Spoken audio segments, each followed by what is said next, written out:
సరే సరే, నిన్నిలా చూస్తూ ఉంటే చాలా ఆనందంగా ఉంది. ఇప్పుడు అసలు విషయానికి వద్దాం. అసలు విషయం ఏంటది? మరి కేవలం బతిమాలనందుకే కేసు వాపస్ తీసుకుంటామా? మాకు కావాల్సింది అది కాదు కదా బావా.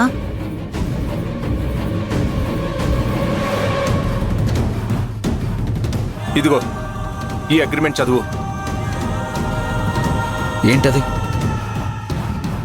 రాధని బయటికి తీసుకురావడానికి ఉన్న ఒకే ఒక్క మార్గం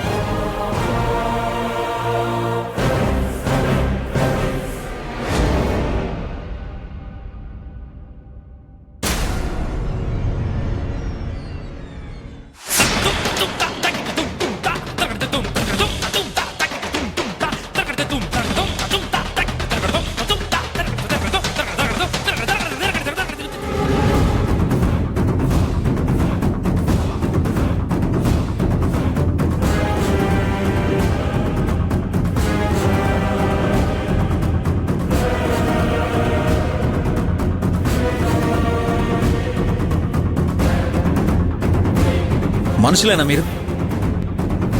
నువ్వు కుట్ర చేసి నా కూతుర్ని చంపలేదా? ఛీ! అసలు మారరా మీరు?